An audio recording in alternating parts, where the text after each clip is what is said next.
Students, मैं doctor तृप्ति विजयवर्गीय आपका अपने यूट्यूब चैनल पर वेलकम करती हूँ। उम्मीद है आपको मेरे सारे वीडियोस पसंद आ रहे हैं। आपके कमेंट्स मुझे मोटिवेट करते हैं। यदि आपने अभी तक मेरे चैनल को सब्सक्राइब नहीं किया है तो सब्सक्राइब जरूर कीजिए, साथ में शेयर लाइक करना बिल्कुल मत भूलिएगा। आज की क्लास में मार्केटिंग रिसर्च टॉपिक को ही थोड़ा और आगे बढ़ाते हैं कि एक रिसर्च को प्लान कैसे किया जाता है। ठीक है, इसको समझने की कोशिश करते हैं। रिसर्च प्लानिंग क्या होती है?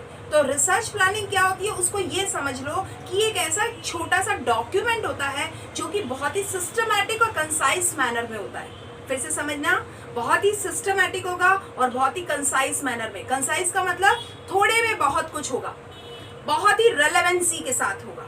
तो रेलेवेंट भी होगा, लॉजिकल भी होगा, सिस्टमैटिक भी होगा, शॉर्ट भी होगा। तो इसका मतलब बहुत ध्यान से बनाया जाएगा, बहुत ही केयरफुली होता है इसकी प्लानिंग। तो रिसर्च को प्लान करना भी एक बहुत बड़ी बात है। तो कैसे किया जाता है, चलो इसी को अपन आज की क्लास में पढ़ेंगे। ठीक है, अब रिसर्च का प्लान में क्या है, ये कहता है एक ऐसा शॉर्ट डॉक्यूमेंट है जो sets out initial thoughts of research. हमें रिसर्च किस चीज की करनी है उसके स्टार्टिंग थॉट्स को वो एक क्लब फॉर्म में, कलेक्टिव फॉर्म में, मैनर में इकट्ठा करता है इन logical and concise manner. Right, अब आगे की बात, इसको बनाने का तरीका क्या होता है। रिसर्च प्लान को कंस्ट्रक्ट एक बहुत ही तरीके से किया जाता है। तो इसको बनाने के तरीके में हम ये मानते हैं कि 4 मेजर स्टेप्स होते हैं, 4 तरीके फॉलो किए जाते हैं, 4 मेजर स्टेप्स होते हैं जिसको हम कह सकते हैं कि एक रिसर्च प्लान किया जाता है। नंबर 1, उसमें रिसर्च क्वेश्चंस को पहले तो जगह दी जाती है। हम रिसर्च को प्लान कर रहे हैं ना, तो क्वेश्चन तो होने चाहिए ना कि क्या क्वेश्चन है। अभी इसको पढ़ते हैं, पहले चारों बातें समझ लो। रिसर्च में सबसे पहले उसके क्वेश्चंस को प्लान किया जाता है। अब क्वेश्चन में मैं आपको 2 चीजें बताने वाली हूँ। देखो, एक तो पिकॉट, PICOT, पिकॉट क्या कहता है अभी बताती हूँ। एक होता है फाइनर, FINER, फाइनर। क्वेश्चन से रेलेवेंट इन दोनों चीजों को अपने साथ में लेके चलना चाहिए कि पिकॉट क्या है, फाइनर क्या है, ताकि हमारे क्वेश्चंस में रेलेवेंसी भी रहे, कंसाइज भी रहे, लॉजिकल भी हो और हमारा जो प्लानिंग है उसके ऑब्जेक्ट्स को वो फिल करता हो। ठीक है, सेकंड होता है हाइपोथेसिस।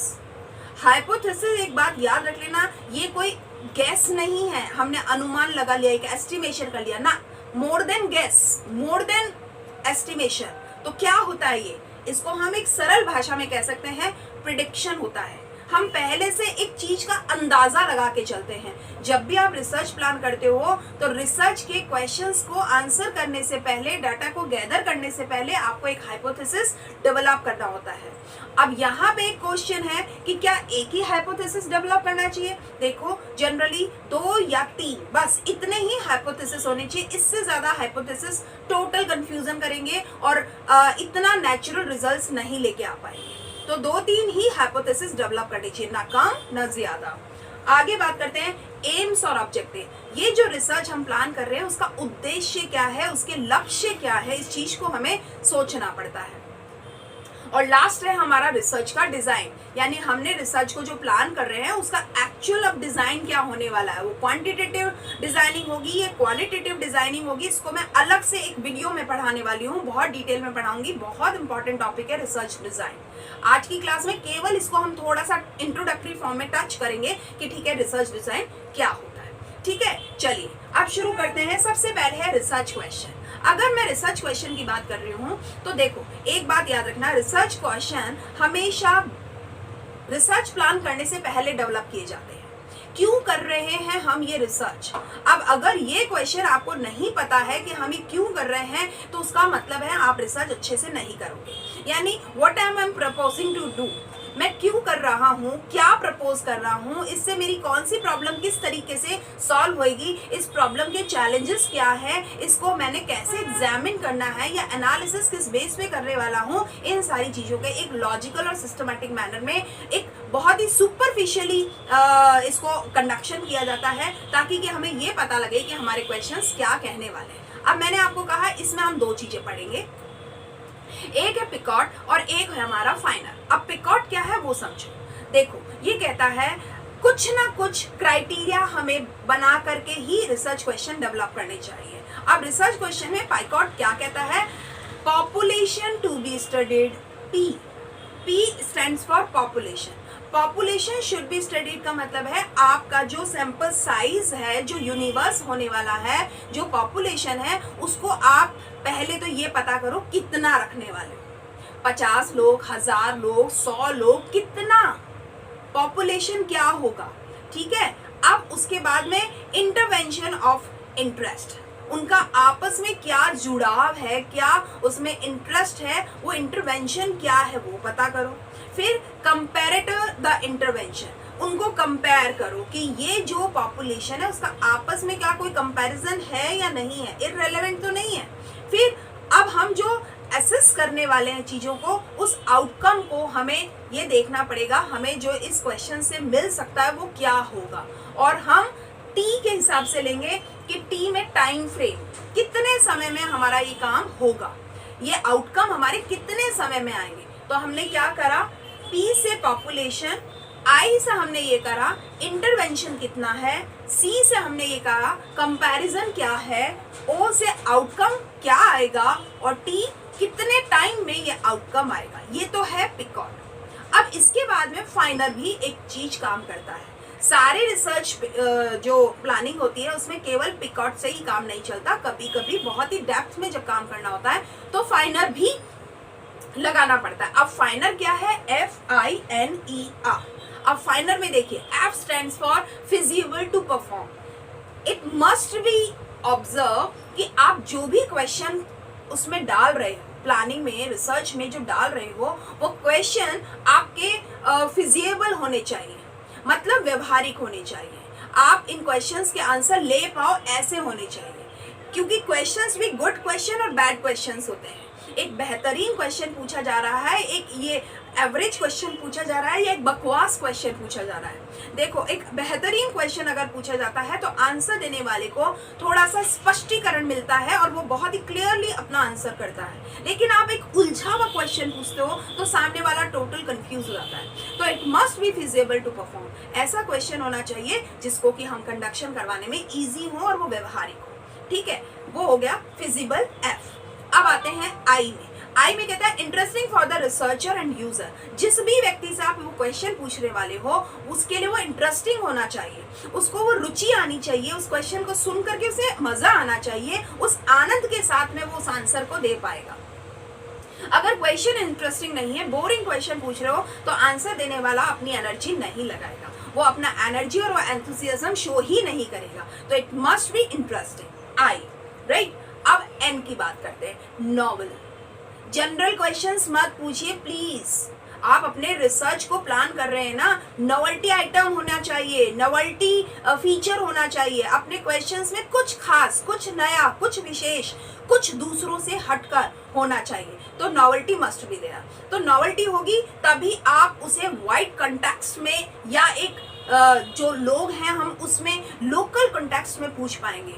तो इसमें नोवेल्टी होनी चाहिए, दैट इज एन, राइट।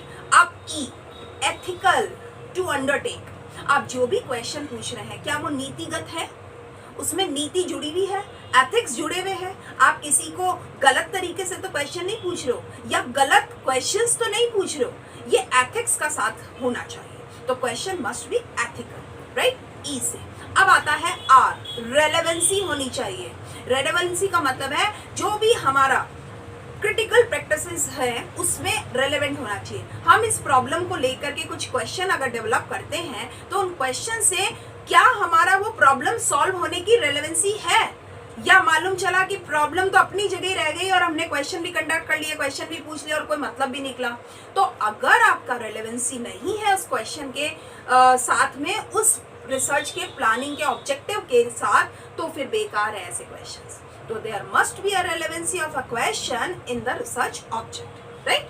ये तो हो गया हमारा रिसर्च क्वेश्चंस की बात। इसमें मैंने आपको पाइकॉट भी बता दिया और फाइनल भी बता दिया। अब जरा बात करते हैं हाइपोथेसिस की। अब हाइपोथेसिस क्या है वो सुनिए। देखिए, हाइपोथेसिस जो है ना वो एक जनरल चीज नहीं है। पहली चीज, हाइपोथेसिस में आपको पता होना चाहिए ये एक एस्टिमेशन से ज्यादा है, वेल थॉट आउट है, फोकस्ड होता है रिसर्च क्वेश्चंस को, और इसमें डायरेक्टली एक या एक से ज्यादा हाइपोथेसिस जुड़े हुए होते हैं।